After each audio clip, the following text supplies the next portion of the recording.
So I slowly open the door. What do I see? The room is filled with darkness and shadows. They undulate and move in weird and strange ways. And then suddenly, from the darkness, a strange figure appears. Hey yo, it's your boy Janelle Charles here again with the Cypher Limited crew. We have the usual suspects of Dean or AD or Alpha Dean. We have Spigs 18 or Anthony. And Dean, why are we here today? We're here to talk about encounters and specifically building them. So, I mean, yeah, let's talk about encounters. This sounds like it's going to be a good topic. But before we get started, Dean, can you give us what is the definition of an encounter?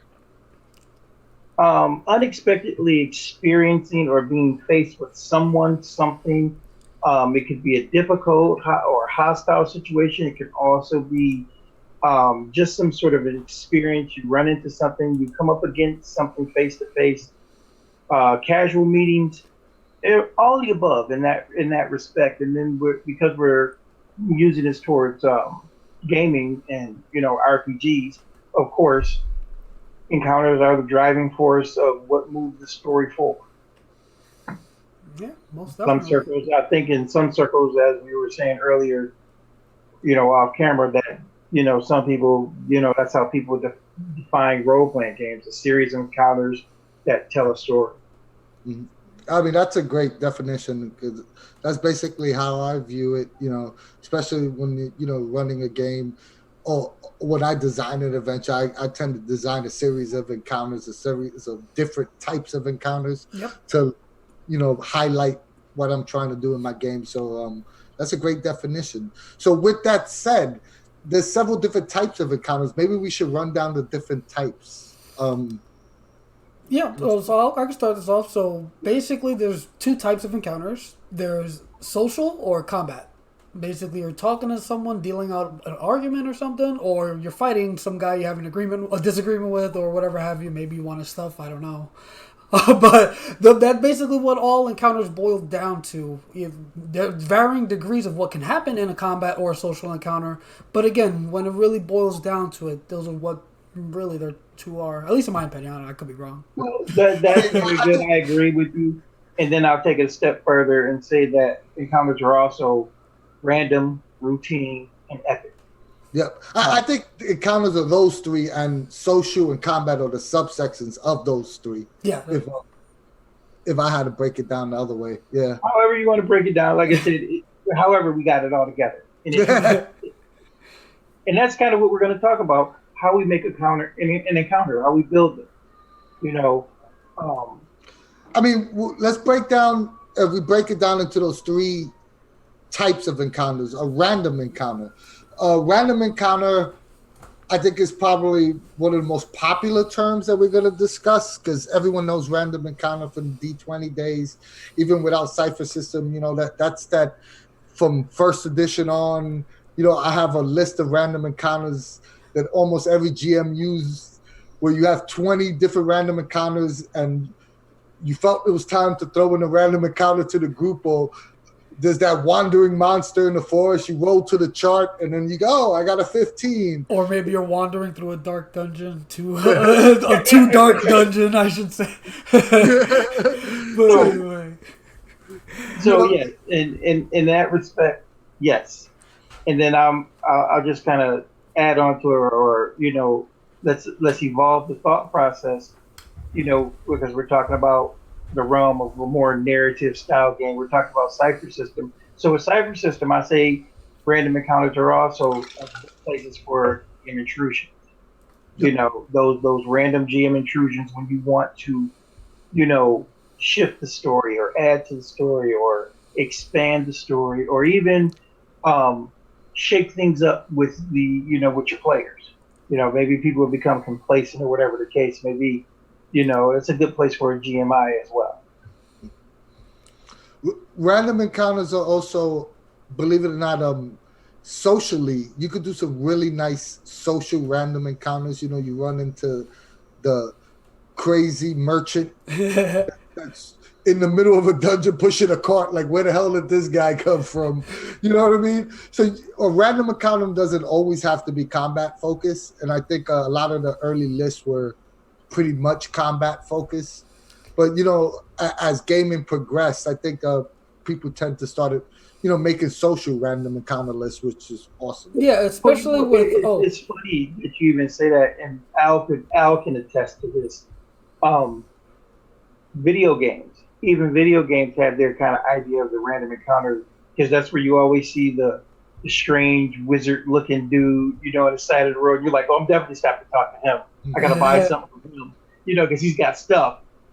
So I think that, that's really one of those cool aspects, like you're talking about the social thing coming into play. And if you start applying, your other types of media that you contend with to build your social encounters, or to build your encounters in general. Okay. No, I was just gonna say that, and Cypher especially makes it super easy to do social encounters, because pretty much everyone in the party, including warriors, should have some kind of, like, not maybe social interaction, but like they'll have the int to spend on, like, using effort for it or something like that. So they're not completely in the dark when it comes to, dealing with a social situation. And something else that's really cool about Cypher, in a lot of respects, builds that into your character, no matter what it is. And that's normally for your descriptor.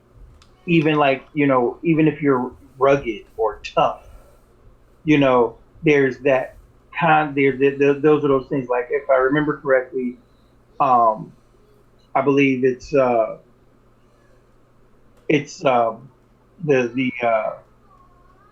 descriptor is rugged, if I remember correctly, and it says you're not necessarily strong, but you have lots of endurance. So that could be a cool way to interact with your social idioms. Because you may be this high endurance, or you should say high constitution type person, but you get in a situation where somebody's looking at you because you're a big guy or whatever, and you got to play it off. So it's the little things like that. I think that when you start looking at your games and your characters, and you want to flesh them out, I think that's a really cool aspect. You said something earlier, Dean, that kind of made sense to me. Cypher System in general kind of builds in the random encounter for you with the GMIs. So you don't, I know J Colossus has charts that you can have roll randomly, but you don't necessarily need that as much in Cypher System as you do in other systems, because the GMI actually is the random encounter chart for you. You just absolutely make it up on the spot. So with everyone knowing what a random encounter is, most encounters fall into the second category. Yes. And that's the routine encounter. Yeah. Me personally, I think the routine encounter is actually the major encounters that you prep for your game session, whatever it is, like 2 or 3 encounters you prep. Those are the routine encounters, and I'll use, like, if anybody saw a Star Wars one shot, that, like, as an example, the routine encounters would have been the Darth Vader haircut scene. That was a pre-planned, prepped encounter that I knew it was going to happen regardless of, where it led to. That was a scene that I had prepped beforehand. And that was a social encounter. And that's the beauty of, again, Cypher System, or any, I guess, RPGs in general, tabletop RPGs, depending on how you run them. But when you plan those routine scenes, as we're calling them, or routine encounters, basically you plan 2 or 3, like you said, and then the players all fill in the middle, in between. And it's so awesome to see that happen. And I don't know. That's basically why it's awesome. I love players in that respect. Well, and we're talking about the routine encounters, and it's kind of funny that happens, because even with the routine encounters, a lot of times that's what also fuels the random encounter, because the player will do something in that routine situation. I think an example would be. A good example was when we played in Anthony's Warriors um, a version of the Warriors. And for those of you out there who don't know, there was a movie from the '70s by Walter Hill, directed by Walter Hill. Or so I've Awesome. been told. Yes, One of the greatest soundtracks ever in a film. exactly. But it was just like certain things that kind of went off the rails because there's the opening sequence, the opening routine encounter where the main one of the main characters, where with where should I say was the driving force of the plot of the story. He's making his big speech and everything, and everybody's all into it. Well, we ended up, you know, actually being separated and going in two different directions, which ended up making an entirely different scene that never happened in the movie. And created, like we'll use that as a perfect example.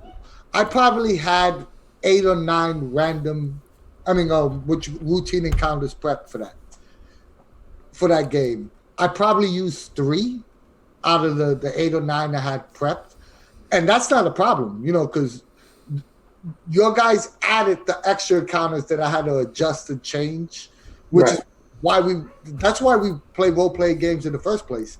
If I want to tell a story, then I'll just write a book. If you know, If you're going to tell a solo story just from your perspective. Yeah, and I learned early on that if you plan a story to the T and don't plant any like branches or anything, nothing at all will go your way.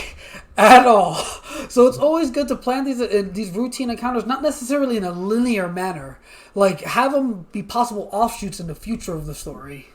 And I think this is a good question to ask. When you guys run, like, a 4-hour session, how many routine encounters do you plan?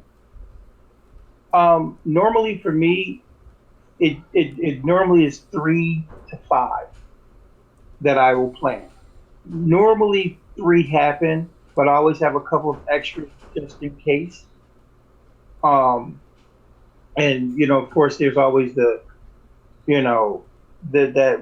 that aspect that I was just saying about, not having a linear story, not having it, and that's why I'll have, a couple of extra routine encounters in my pocket because my whole thought process, as we have talked about it before, let's not look at it as train tracks. Let's look at it as roller coaster rails. Yes. Because those are the rails you want to keep your players on. There's loops and there's twists and there's turns and there's ups and downs all over the place. You gonna answer, Al? Yeah, I was just gonna say that I usually, on paper, write down 3. There's usually a beginning scene, a middle scene, an end scene. Even only prepping those 3 of the routine encounters, my games always go over 4 hours. I have a huge problem with time management, but that's another issue. But on top of the 3 that I write down. Oh yeah, time management. That's a pretty good idea. But either way, on top of the 3 that I plan and write down, I always in my mind are thinking of ways that the player might do something in between. So I always in my head have ideas of what may or may not happen. And I try to keep it in my. I'm always thinking about especially if a game is upcoming. I'm just constantly thinking about it. What players could do, how they could enhance the story or whatever have you, and potentially make other encounters. But I usually just write down 3 and then have a bunch in my head. You know why I'm laughing? Because Al takes he takes the yes and to a whole nother level. Because I love it. I only do one shots, and that's the reason I do one shot. Because the yes and, why do I have time management problem? I said, because you let the guy role play by his shoelaces for 2 hours. Like, I don't think it's that's a major exaggeration. I don't. All right. If you guys want to say so, then I don't know. Maybe I do. But look, here's the deal. I enjoy that stuff too. It's not a bad thing. Okay. The only time that we could say it might be problematic if it was in a stream or something. Time constraints, like if you're at a convention and you're running something, you know what? Hey, I ran those demos solid, all right? Just ask anybody in the Monte Cook booth. Because you're running demos that were designed to be 15 I know. And they were still like 20, 25 minutes. Either way, that's what I do when I plan routines. Routine encounters. I do boy. pretty much what Al does. I flesh out a beginning, middle, and end have to, I absolutely need these 3 routine, encounters, but I'll keep 3 or 4, probably, or 2 to 3 other encounters in my back pocket that I don't necessarily fully flesh out. But I definitely know I need a beginning encounter fully fleshed out, to make sure that I'm starting the game in the right foot. All right. And some sort of middle scene. So we've talked about the random encounters, the routine encounters. Let's move on to the next type of encounter, which is the epic encounter, which I think everybody has, normally have one in mind, for whatever session, whether you're running a campaign or if you're running, a one shot or what have you. And I can honestly say about campaigns, I don't necessarily always have an epic encounter set up for every session if I'm running a campaign. I just have things, that I want to happen. Sometimes a random or a routine encounter can turn into something epic, and that's the beauty of an epic encounter. You don't always have to plan them. Sometimes certain things just become like really freaking epic.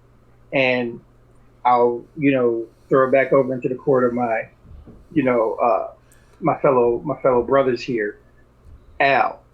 I think Al did that with Man's Best Foe.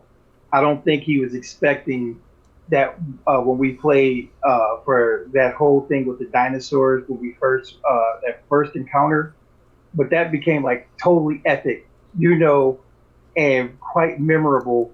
And then one of the dinosaurs, almost sacrificed, or did he sacrifice himself and somebody had a rejuvenator? I am drawing a blank because my memory is trash. Well, Al, you did a great job. And Best Foe.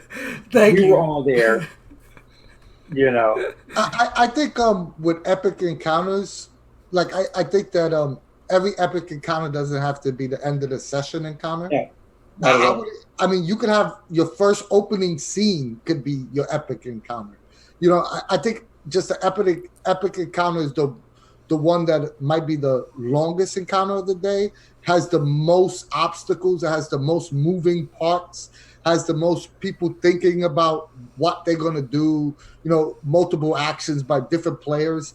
And I also think that epic encounter, you should have maybe not one grandioso epic encounter every session, but you should have one encounter that is highlighted above all the other encounters per session. Well, yeah, I think that's a good thing. And another thing that comes to mind, and it's something I've been trying out with my one shot, is that I forgot what they call the term, but basically the movie trope where it opens up on a grand scale of something happening. And have you played my Cowboys and Aliens game where I started the game where everyone played Indians? Everyone played Indians. They didn't play their own characters. They played Indians that discovered the spaceship. And it was an epic battle where they unfortunately all died. But, we had this massive 40-minute fight scene before the game even actually started. Yes. Yeah, and see, what I've been doing is like, it's actually worked pretty good. What I did was I actually had the players start, and I started them in a situation that they weren't sure about, but it was kind of epic because it was like some stunts going on, skiing down the side of an avalanche and all this. And then I cut it just before it could have been, crazy resolutions, and did the flashback 8 hours before. And the awesome thing about starting the story with an epic style encounter, as we're calling them, is that it really sets the tone for the entire game. It really lets the players know what to expect going forward. Like like in Dean's specific case, they know what was going to happen at some point. In Anthony's specific case, the players, while playing as the Native Americans who discovered the spaceship, if they really set the tone, these aliens are deadly. They're here for we don't know exactly what, but we know they have deadly force. And again, it really sets the tone of the narrative or the story going forward. And you know what, Al? Thanks for saying that, because I don't know why, but it just inspired me with a whole nother concept, and I'm going to throw it out there for people. Anybody want to use this idea? It's out there for you.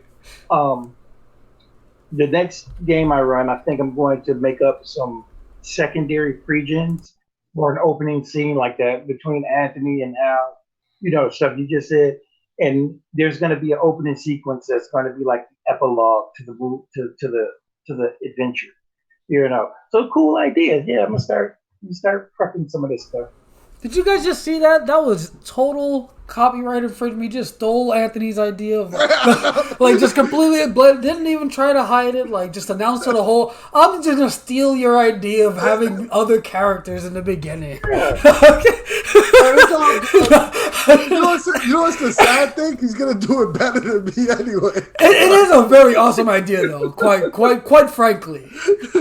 You just inspired him to do that. But inspiration is the greatest form of flattery, isn't it? Absolutely. You mean not inspiration? And what's the other thing?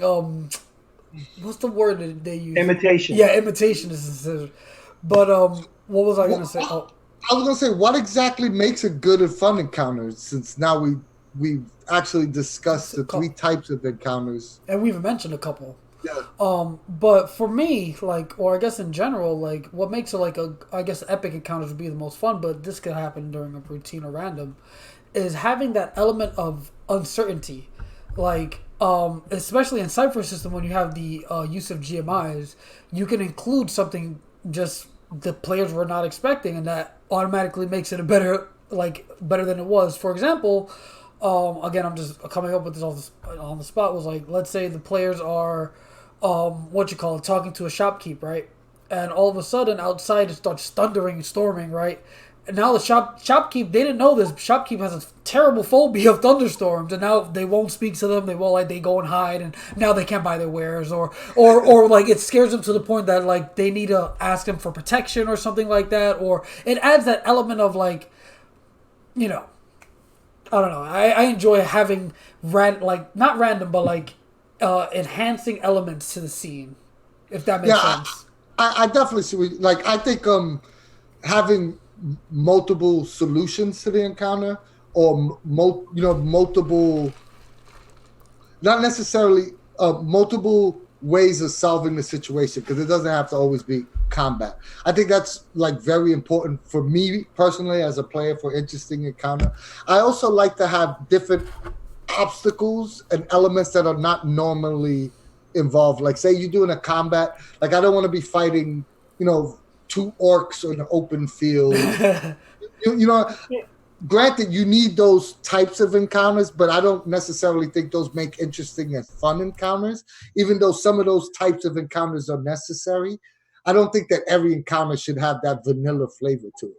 Well, again, I personally, why don't we all just talk about something that we've played in?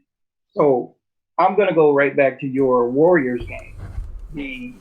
The one situation we had with the cop car, and the guy one of the players literally stole the cop car, and it was great. It was completely off the rails. Nobody expected, and sometimes those are some of the coolest and most fun situations to deal in. And the thing about it was there were levels of randomness that were going on as well, because the guy was handcuffed and trying to drive the cop car, and we had people in the back seat, and there was conflict going on in the back seat with so it was bonkers. And you were being chased at the same time, so there was multiple obstacles happening. Not only you had conflict in the car, you had some guy trying to escape from other police officers. So he was doing speed rolls, then doing combat rolls, fighting the other cop that was in the side, and then your guys were trying to break out of handcuffs. So there was multiple obstacles happening at the same time. Right, it was bonkers. Yeah, but it just worked, and it had a flow to it that I think that's what makes an encounter work, when there's a rhythm or a flow to it. Even with it being as crazy as it was, it worked. It worked well. And it made me think about what you just said earlier. That was a random encounter that turned epic due to decisions of the players. There you go. Because that was a totally random encounter. Like, I had no clue you guys were like, oh, the cops are coming in the park. I thought, the normal people would be like, let's run. No, not these guys. Not these guys. Okay, as soon as the cop walks out, I'm jumping in the cop car. That's freaking hilarious. But that's a perfect example of what Dean said. It was a random encounter that turned epic. Most definitely. So, Anthony, or you want to go out? Yeah, I mean, I have my idea ready. But what I was gonna say, an encounter I've played in that was really fun was in our GM roulette video where we did the supervillains or supervillain lackeys or whatever you want to call it. And we were towards the end when it was Dean's turn, and Dean had it was an epic encounter because it was basically the last boss. Because we only knew this because of the time restraints anyway. Because we knew he was the last. We knew he had 30 minutes left or whatever have you. So then it gets that we obliterated. First of all, we obliterated it. Like we destroyed the form or whatever. It was like a giant automaton or robot or whatever have you. I forget what the shape of it was or what kind it was. But because we destroyed it, he had it basically fall apart into smaller I'm bad at saying the word robots. And then normally, I'm not a fan of that that extended combat, more units show up. But it was done in such a way that it fit the narrative and it felt natural. So it enhanced the encounter. So on top of that, after it all ended, after we beat up the robots or whatever have you, we also knew, again, because of time restraints, you only had about 5 minutes left. So after this combat, I considered all this one encounter, even though I guess I don't know if you count after the combat the encounter, but because we were still having to deal with, the aftermath or whatever have you. But afterwards, you added that it was just a test for us, and that was, again, another awesome addition to the encounter. It added an element I wasn't expecting. It made it more interesting, and it was an awesome way to close out the story.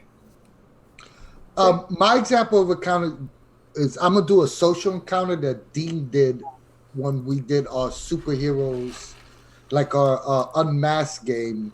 And I played Young Republican, and I had an encounter where at the time I didn't know, but she was one of the villain evil characters. But I went out on a date with her, and all the other characters were. We went to a party, right? And I thought I was going to like a Young Republicans mixer party, and it didn't turn out to be that way. And it was multiple layers of all the characters trying to find me and me trying to get back to my group.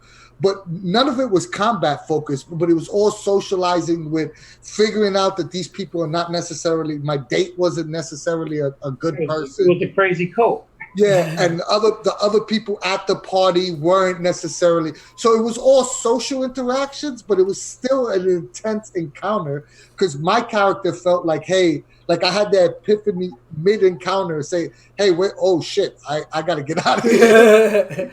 This shit crazy, like I got to find my friends because they're in trouble. And it was the perfect social encounter to put in a group of freshman college students. It was just a well-crafted encounter. And believe it or not, that was actually a routine encounter that I built. Mm. And you guys ended up making me modify it. We went to two parties. You went to two parties. Yeah. We went to two parties, and I was expecting to go to one party or the other. So I had to actually, you somehow merge the two. And it just worked out that it all worked out that it could have been, that it was able to be done socially. So that was a pretty good situation, So we've talked about what makes a fun encounter, what makes a good encounter. We've also talked about some examples of those well-crafted good encounters. What do you think makes a bad encounter? I want to go first because I want to say it again. Herder additional units. If it flows naturally, yes, go for it. But if you're there and they're fighting like a giant troll, and then you're like, oh, 5 more trolls show up. 3 trolls jump out of bushes nearby. That's not fun. It just extends the thing that we shouldn't be extending anyway. Well, that being said, Al, and I'd like to throw this out here because that was something, what I ended up, the reason why that encounter, it worked was because if you remember correctly, you guys didn't necessarily beat what I was doing, but you would have beat it. You would have destroyed it. So remember, I asked if you guys wanted a GM intrusion, and you guys took the group intrusion. And so what I did was I had, and it was something that was created with the creature, but it was for something the next level. So what I did was just add that in as a GM intrusion, gave you guys the XP for it to keep the story flowing. So it became natural. It wasn't like, oh, I added some new monsters. No, the creature you were fighting just went to another form. It had another form. And I will say this too, Dean. I think that's an advice that's given, not what you're saying now, but the adding extra bad guys. That's an advice you hear a lot of GMs say. You read a lot. It's like, hey, if your player, if you feel like your players got too easy, just add some more in. Right. And it's like a quick fix. And I think that every GM does it. Like, I'm not saying, I think where Al is trying to say is when you do it multiple times. Yes, okay. When it becomes repetitive, yes. That is a very key thing. And that's what I mean. I get it. And that's what I was saying. Because I agree. I do my best not to do that. If you guys beat something, hey, you just beat it. You know what encounters I dislike? I hate over prepped encounters. I hate when someone has this, like this grand encounter plan, like this massive, like it's I'm smarter than you.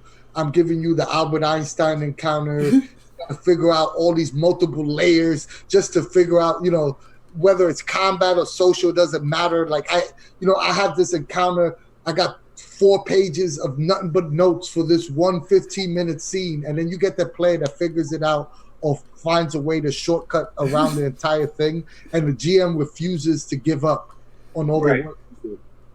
Well, I was gonna say, newsflash. Sometimes players figure shit out. I'm glad I've never, again, I've only really basically had the pleasure of having Anthony and Dean and a couple of the people from the server as GMs, so I never really ran into that. But that sounds so miserable. that is bad, and I'm going to just kind of jump on the same kind of bandwagon as Anthony.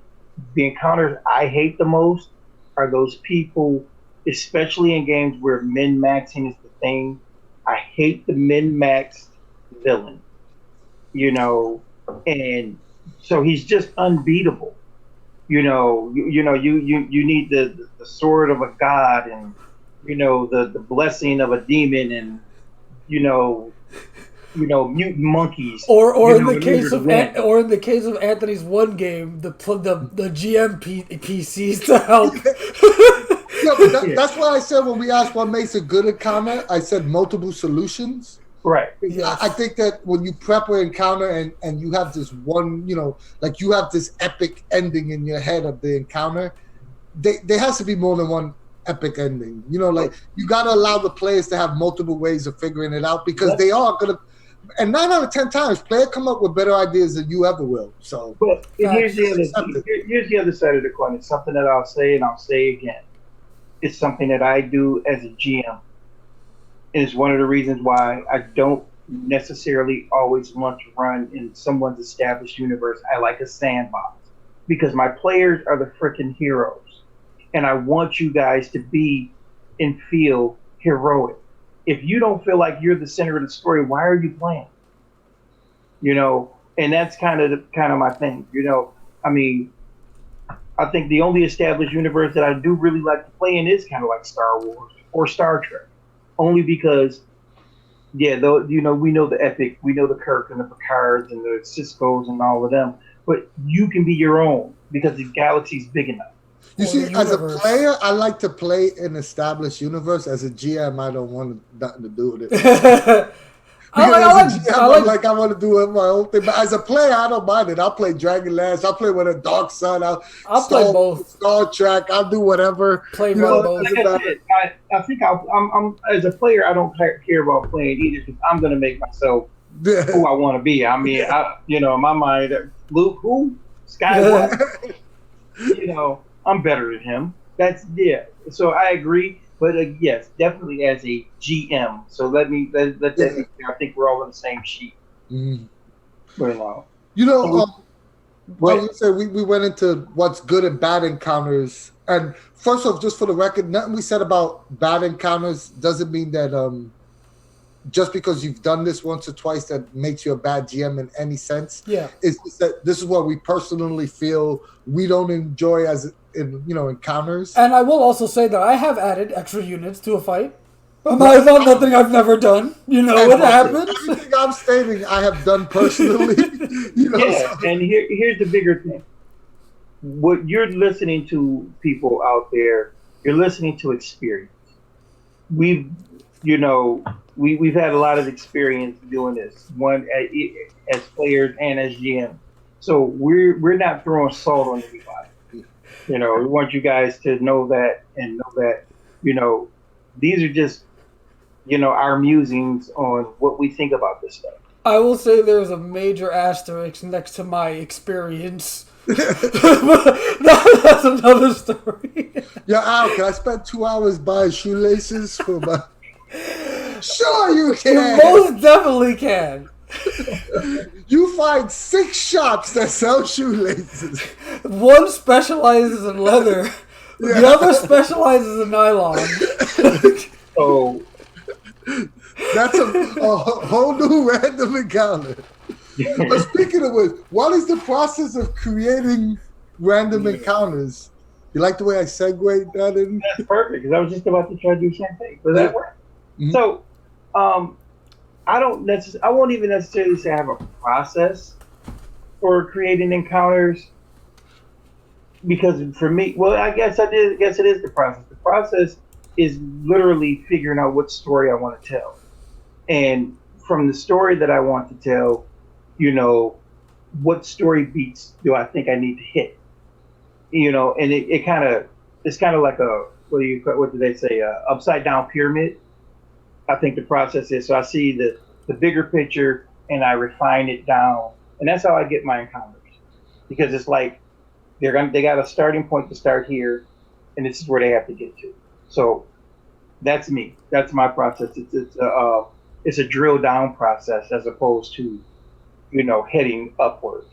I mean, is that for an individual encounter or for like the overall story? Because, like, I think for like an individual encounter, I have a specific. I find one thing that either attracts my attention or I want to emphasize. It could be a mood or a feel, but it's one specific thing. Like, I don't know what it is. Shoelaces. Like, like. Which is, for me, like I said, for me, that's the whole process. That's for the entire adventure, but it's also the process to get me to those individual encounters. It's like reverse osmosis, because I see the big here, and then I take things from it. What could I do to get to this place? You know what I'm saying? So I will detract from it. And that's how I come up with individual encounters, because I look at it. I look at every encounter as the scene, a particular scene in a movie, and how those scenes in the movie get you to that ending. Yeah, but how's the process? Like, what's I'm digging deep into the mind of what makes you get from that stage to the actual crafting of a specific scene? So you're saying, okay, for me to craft a specific scene, literally, we'll use the 2-party dance scene. Like, what were you thinking when you said I want to do a party with a cult? Like, what was the first idea that came to your mind when you crafted that scene? Okay, and again, like I said, it was me detracting from what I had for the ending. So the ending was supposed to be, this climactic sequence where you found out that there were 2 groups of aliens on the planet, and one group was benevolent and one group wasn't. One group was malevolent, and they were planning on taking over, and they wanted to turn humanity into, slaves. So it was like, okay, that's the big picture. This sequence here, I need to have a way to get my players to this place. Okay, but then I had to go back down, and that's where I came to the party scene. And the party scene was, how are they indoctrinating people to believe in their idea, their idiom, or whatever it is they're selling. So that's where it became okay.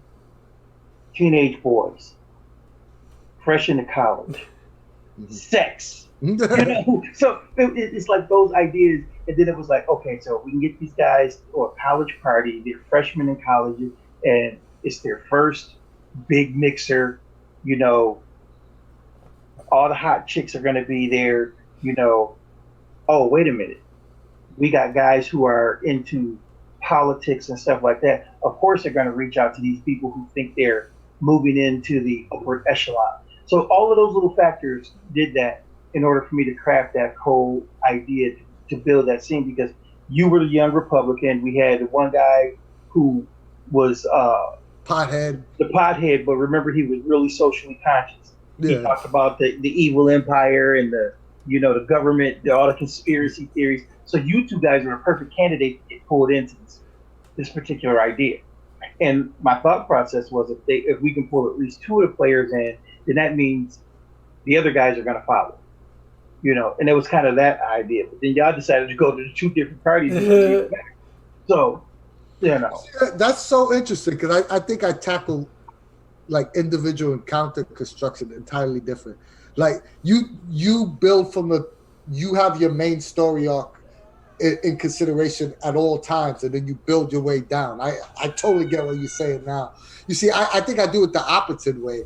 I'll find something that really interests me or something that's cool, and then I'll go, okay, how do I incorporate this into my main story arc? So I build upwards. Nice. You know what I mean? Oh, I mean, that makes complete sense, and you definitely get that vibe from your games. They're like, it's like the what you call it, the Darth Vader barber scene. Like, that's definitely a scene you didn't think of it in a storyline or anything. That's just, you thought it would be funny, and it just got inserted in there.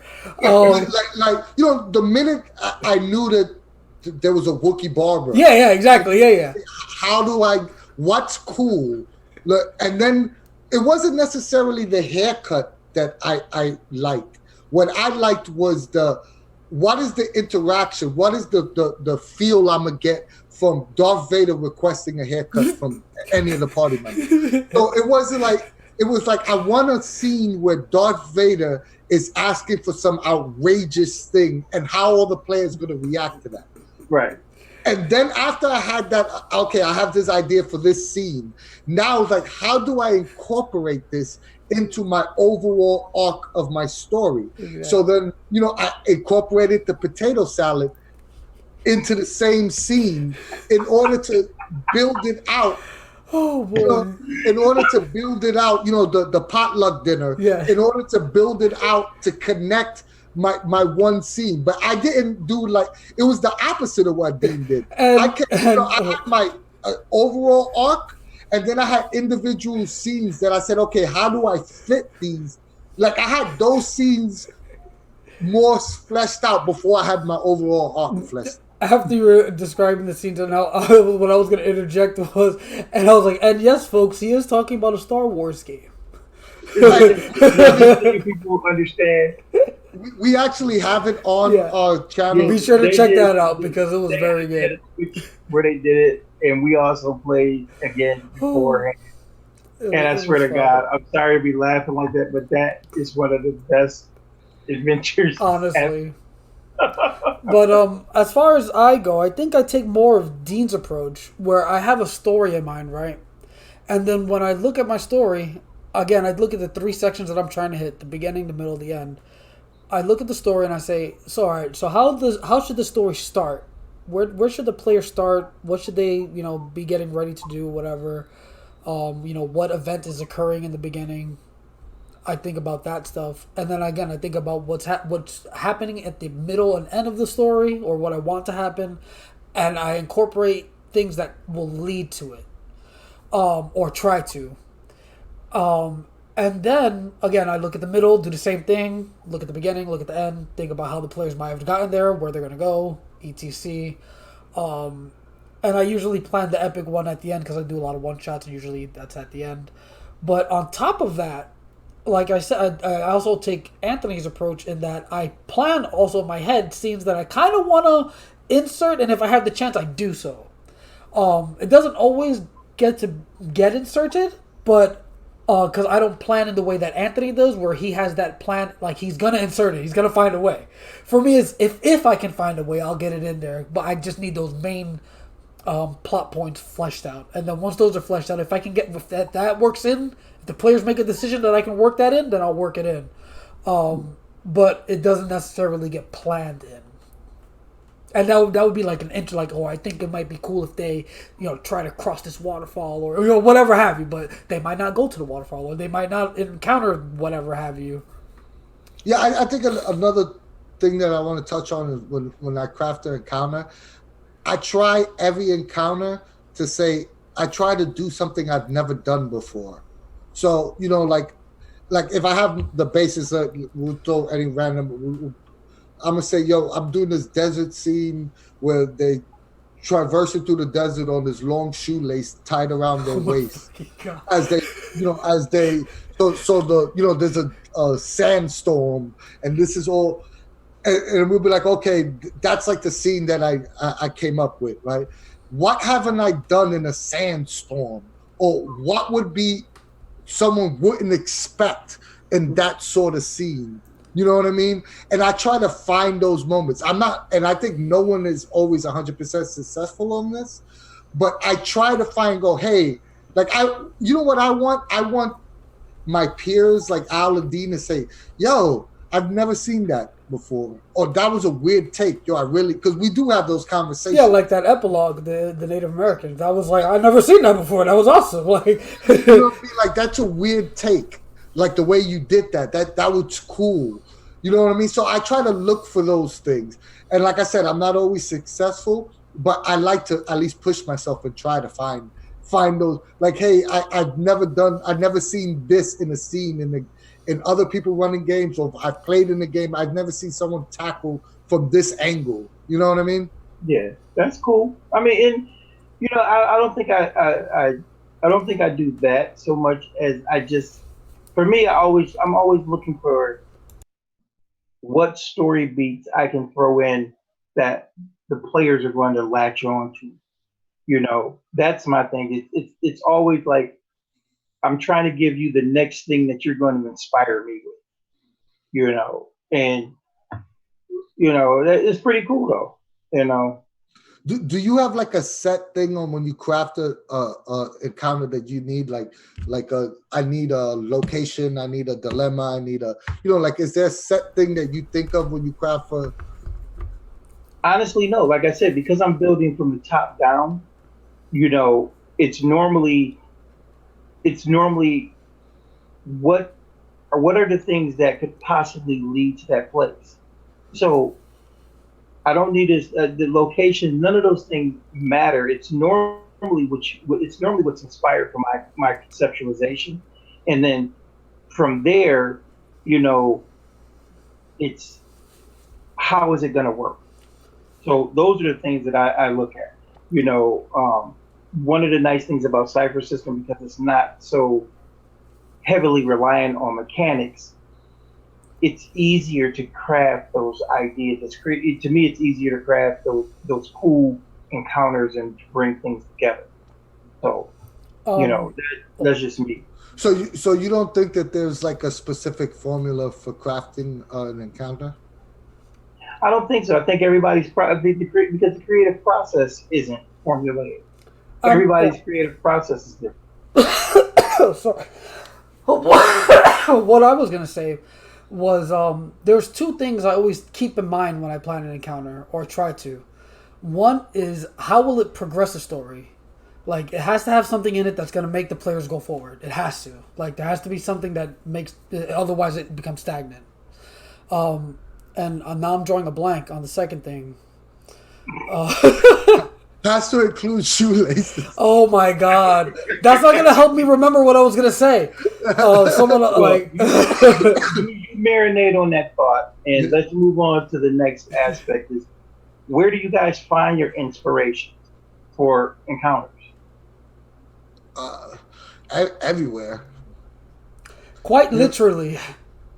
Yeah, I mean, but so give us a couple of examples. Everybody. I mean, I'll go first, I guess. For me, I guess everybody should know by now I play a lot of video games. So I think in a lot of terms of like what would be cool if it happened in like in a scene or whatever have you. Like what would be awesome. You know, what that the players might enjoy that they don't usually get to experience, like Anthony said, like during an encounter or whatever have you. And the one that I've made that comes to mind, again, this you can tell was very inspired by a video game, was the last fight in my Man's Best Foe game, where you actually need a map because you're looking for an invisible doctor who's hidden somewhere and he's attacking with like a light clone. I forget how I described it, and you have to locate him in order to stop him. And all the while dealing with a giant like mechanical, half mechanical, half bio T-Rex in the middle. Most of the time, players freaking destroy that T-Rex, and then they have trouble finding the doctor. So I think that was a little like, again, it became like a hide and seek inside of a combat. And again, I don't know if it was blatant that it's very inspired by a video game type deal where you're like there's multiple things going on, and again, it felt very video game inspired or what you call it, because you need the board for it, like you need like some physical representation to get that kind of feel. Though you could probably do it in theaters of mind, but it'll be a little bit more difficult. I mean, I get my inspiration from everywhere, but I'll give you a story. In Lucas Sleeps with the Fishes, I was outside of my job smoking a cigarette, right? And I saw a pigeon. I live in New York City. So I saw a pigeon trying to eat Cracker Jacks out of a Cracker Jack box, and its head got stuck. So it was like flapping with the box of, the Cracker Jack box. And that immediately said, yo, I got to do that. I got to do the bird hovering down. And then that's where we came up with the nightclub scene with the pigeon. Yeah. And I got that. Once again, I built downwards up. So I said, I need a scene with a bird. Since the players are playing swooping down. So then I was like, okay, we'll make it a nightclub. And that wasn't one of my main scenes, but that was one of my in my pocket, scenes that your guys happened to lead into. But all that came from a pigeon trying to eat Cracker Jacks and getting his head stuck in a Cracker Jack box. And for me, like everybody else, of course, everything. I read a lot. I watch a lot of movies. If you don't know that about me, my wife and I go to the movies. Matter of fact, we're going to see 2 movies tomorrow night. 2 movies? This guy's watching 2 movies a night, and I can't be bothered to watch 1 movie a year. Like, it's crazy.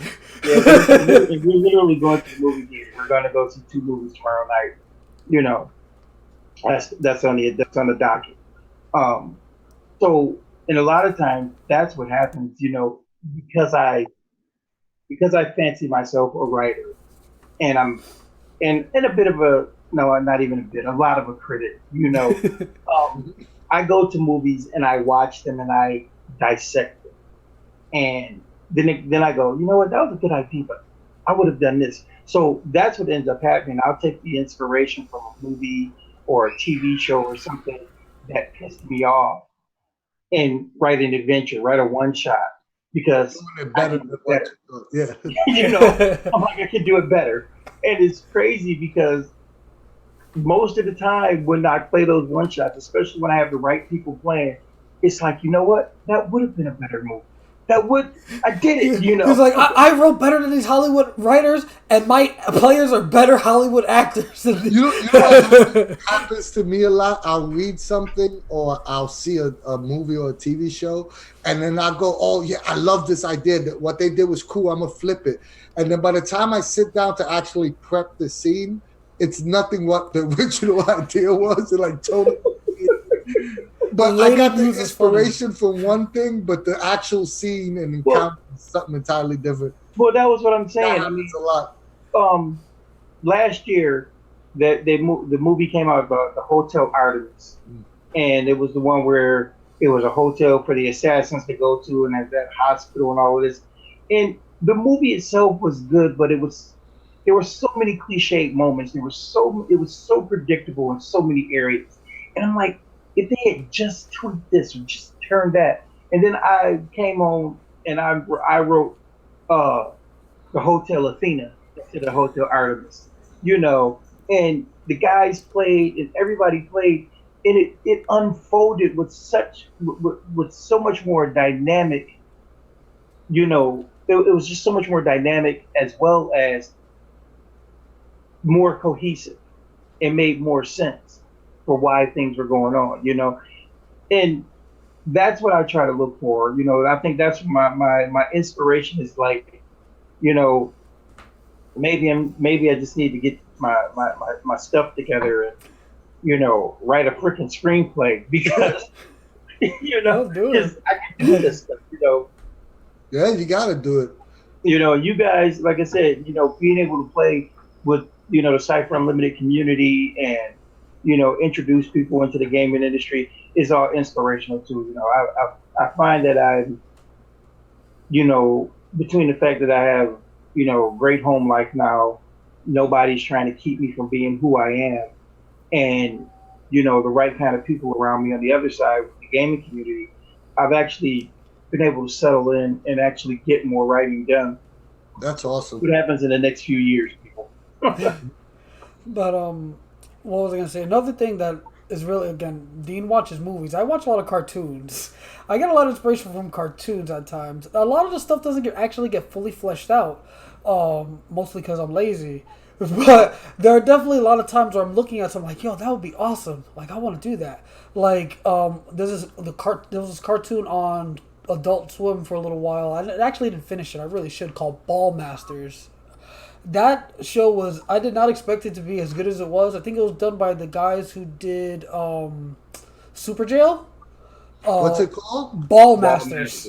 So Ball, like Ball. yes. So the premise is like it's like a sports type thing where they play a game with a ball and you have to throw the ball into like the enemy goal, but the ball is a person, not a person, but it's alive.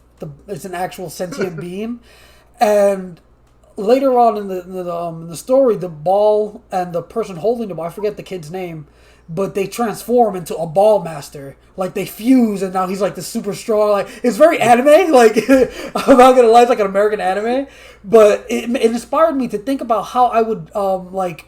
Because they were playing a sport in it, so I was like thinking, how would you do a sports type game and make it interesting still?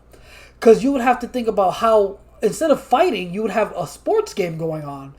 And I was trying to think of like little mechanics here and there about how you can like pass the ball with a difficulty number, or like if there's X number of defenders in your square, you have to modify. Like I thought about all this stuff that I think would be really interesting. I just never fleshed it out. But again, inspiration can it's awesome. Like, you see something you love and it just sparks the mind. You see, you saying that actually sparked, like, I like the idea of the symbiotic relationship between, like, this person and this, like, ball. And I would, like, I start thinking immediately, I go, like, encounter scene of, like, people connected to, like, a baseball team where the bats are fused into their hands. And they have no lips, but the words are coming out of the bat. Bill Slugger, Yeah. Well, see stuff like that. That's what I'm saying. And see, because Al said that, and you just said what you said, it takes me to like a miniature game out there. I know you guys probably heard of Blood Bowl. Yeah. Oh, I have heard of it, but I don't know anything about it. Well, I've never played it, but I've heard of it. Well, I played Blood Bowl. As a matter of fact, there's a Blood Bowl league starting up here that I'll probably hop on. And basically, all it is D&D with miniatures, and they're playing like a form of football. So it's like orcs versus elves versus dwarves versus gnomes or whatever. It's crazy. So I'm thinking, let's create an entire scenario where that's what the whole game is all about. That's what my idea was for Ball Masters, quite honestly, where it was basically revolving around different matches and like. Then we're going to sit down. We're going to talk about it. We'll flesh it out. People, you heard it here. There's going to be a one shot for Al's Ball Masters, Netball, Fused. Speaking of which, fleshing out. Oh, I was just going to do that too. Encounters. Let's end our episode. Let's flesh out our random encounter right now. Okay. Sounds like a plan. So, in order to do that, One of you guys roll me a 20-sider. We're just gonna randomly use our GM I, roulette table. I have no dice on me, so I have dice fucking everywhere. Yeah, I got some right behind my computer, but I'm What letting am I out rolling? A D20? roll That a didn't sound d20, right. and we're gonna figure out what genre we're gonna build this random encounter. 11. 11 would I'm be rolling Weird West. my green stone dice. Okay, so Weird what West? kind of all right? So Weird West is our genre. Yeah. All right, wait, I got this. So I'm gonna roll a D6. On odd, it's gonna be social. On even, it'll be combat. Okay, cool. 1. So odd is social. Or social. Okay. And All right. was no, yeah. So I think we could build off that just alone. All right, let's not do the obvious Weird West encounter. Let's not do the saloon. Let's scratch that off the list immediately. I mean, we I could. got it. No, I got the perfect place to have the social encounter. All right, let's hear it. Perfect place. The mayor's office.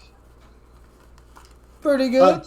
Okay, we doing All right, so I got a good dilemma here, right? So the only reason why I would say mayor's office because we did that with our GM roulette. Oh, yeah, you're right. I mean, so we do a mayor's office. Okay, let's mix it up then. Mix it up. Scratch that. Let's do All something. right, I'll set it up. I got you. Miss Sally Ann has put up a flyer for some Rough Riders to help her corral her escaped herd of cows. All right, too much information for an encounter. Miss Sally Ann puts up a flyer Okay. because now you're giving us an adventure, not an encounter. you know, Miss Sally Ann puts up a flyer. So that's and all right. So she puts up a flyer on a tree where someone has just been hung for, or someone is currently hanging for cattle rustling. Okay. So the flyer, there's someone hanging on a tree, and there's a flyer next to that tree that says something. We don't know what it is. All right, so and to make it more of a dilemma, I don't know. Let's say the poster or whatever has a time sensitive thing or something on it, and their dilemma is well. No, go ahead. I'm sorry, Al. No, I was just gonna say that they either had to decide between going to do this time sensitive thing or saving this man. No, since it's Weird West, we could say that the man looks dead, but as they get closer, they see he's breathing or something.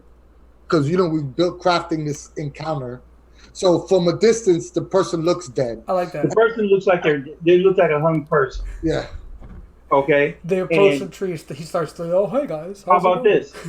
And yeah, when you look, her flyer is on the tree, right? And when you approach the flyer, you can see that there's other flyers on the tree that have done the same thing. They've been kind of absorbed into the tree. And then the man that's hanging, his head comes up and he goes, Sally Ann is looking for someone to do a job. Better yet, to incorporate our sentient item, the rope starts speaking to them. Because it's Weird West, it's not regular West. Right. Okay, that's even better. So yeah. So instead of the guy speaking, it's the rope? It's the rope that's hanging them. Does the body move at all? Or is it just the rope? You know how you have the big knot. Yeah. The noose portion. And if you need an explanation, it's a vampire noose that needs to eat. So it's eating. So then the noose tells you, Sally Ann, or whatever her name, I forgot already. Yeah, Miss Sally Ann is looking for someone.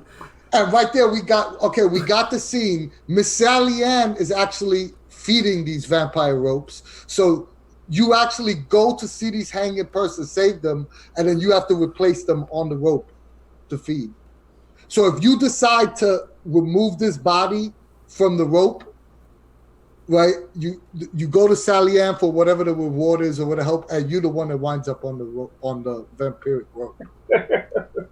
But it's a social. But I thought we were keeping it social, so that could actually turn into a conflict. Another take on it. Social because we're not at, like, that's one of the. Remember how we said we need multiple solutions? Okay, So another solution there would be if they accept the job and complete the job, then you may not actually be, you know, candidate for the role. Another thing, another take. Is it a job to, like, if you accept a job you save this person, or is it like a In my mind, I was thinking of the poster as just some random tasks he needs done. It might even seem menial. And then what I was gonna say, my take on it would be the news. Tells Miss Sally Ann is looking for someone, and there's obviously on the poster say something about a reward for the players, but the news says on top of what he said, but beware, she is not to be trusted or something. No, because then you're giving away the whole secret. No, but in my mind, like. None of this. We just brainstormed. In my mind, it's the picture of the guy that's hanging, and if you want to save this man, go see Miss Sally Ann. Actually, that's actually a lot better. But that's what I'm saying. Think about it this way. In my mind, that's what I thought. You know what? I even can't. The idea would be, what is it? The hanging tree. That's what it'll be called, the hanging tree. And people go to the hanging tree to find work. And, so it's random things that happen. Like what you said could be a possibility to save this man, Yeah, but we have to think of individual scene, not an event. No, I'm not stretching it into an event. What I'm saying is it is an individual scene. But think of it this way. The hanging tree has multiple things going on, as opposed, since you were talking about multiple ways to get to whatever end. So what if the hanging tree, you could randomize it based on the different characters. So there's different whatever it is, like parchments like nailed on this tree. Right. Think of it this way. Let's do it this way. This will make it kind of cool because we're talking about Cypher System, right? So the randomness nature of it is that if a warrior talks to the tree, it's going to give it something that will probably end up turning into a combat situation, but it's social to begin. So the tree is speaker now? Huh? The tree is alive now, or is it just no? But I'm just saying the tree and the rope are all the same entity, the vampire rope or whatever we want to call it. Okay. So what I'm saying is, but what's cool about it is depending on who speaks to it. So if the adept speaks is the one doing the talking, who starts the conversation, then it's going to offer them something. I like where you're going with it. Yeah, go find a magic item. Instead of speaking to the tree, when the adept looks at this parchment, whoever looks at the parchment sees a different. Right. Oh, I like that. Instead of having a bunch of different parchments, it's just one blank one, basically. But everyone sees something different. I like that. Related to their profession. That's cool. Yeah. That's pretty good. Yeah. All right. So we have a hanging tree with someone hanging with a rope that talks, right? With a parchment that depending on whatever character type you are, you see a different image will lead to multiple other encounters. Right. And there you have it. Crafted a quick encounter in 7 minutes? And again, the social aspect here you could talk into the rope. Yeah, exactly. You could ask it questions about what's going on here. You can again see if the intentions are true on the flyer, or ask him what's going on with him. Like, yo, you know what's cool about that too is that the rope could be good and evil depending on who sees what they see on the parchment. Or the rope could just be totally neutral, and it's really based on you. Yeah. No, I think that from nothing we got something pretty good. Now somebody run Weird West and include this scene. That's a challenge for you viewers. What do you guys if you want us to flesh out this scene, we could definitely leave a comment down below. We can flesh it out, play it out. We could also Weird West one shot. Boom. We can flesh out the hanging tree.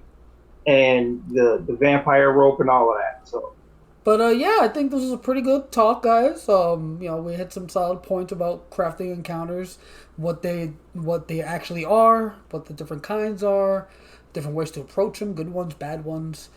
Viewers at home, if you've had any spectacularly good or bad encounters, please comment down below. I'd love to read those kinds of stories. They're awesome. Whether they're good or bad, they're both awesome. And yeah, be sure to like, share, subscribe like usual. Hit that little bell for the notifications to get that email or whatever have you when we go live, or excuse me, when we post a video. And yeah, any last points, gentlemen? I don't know if you guys ever seen us follow me on Twitter and all, but I noticed this happens every video, that every time we totally unscripted. So every time we film one of these videos, 5 minutes later, I'm thinking of 20 things that we should have said. So I apologize in advance for us forgetting some stuff. And like what Dean said, this is just our opinions and our takes on things. And we always learning as well. So whenever we do any of these videos, and if we either say something wrong, please correct us, because I want to know. I want to learn. I want to be a better GM. So let us know. If you have a differences of opinion, feel free to let us know why we're wrong. And we're a bunch of idiots talking about gaming. We're not changing anything. And on top of that, if you want to reach out to us via either directly or as a group, probably the best way would be via Twitter. And best way is to join the Cypher Unlimited Discord server. Actually, yes, that is 100% the best way. But if you're not inclined to talk on Discord, Twitter is a good way. YouTube comments are a good way. and all I'm going to say to you people out there in internet land, the cyberspace, whatever you want to call it, come Cypher with me. That's all. Just come on. You know what? Put it down in the comments. You let me know. I'll craft a one shot with you in mind. I'll run you in a game. So. And yeah, I think we're good. So from us at the CU, thank you so much for watching, and we hope to see you around.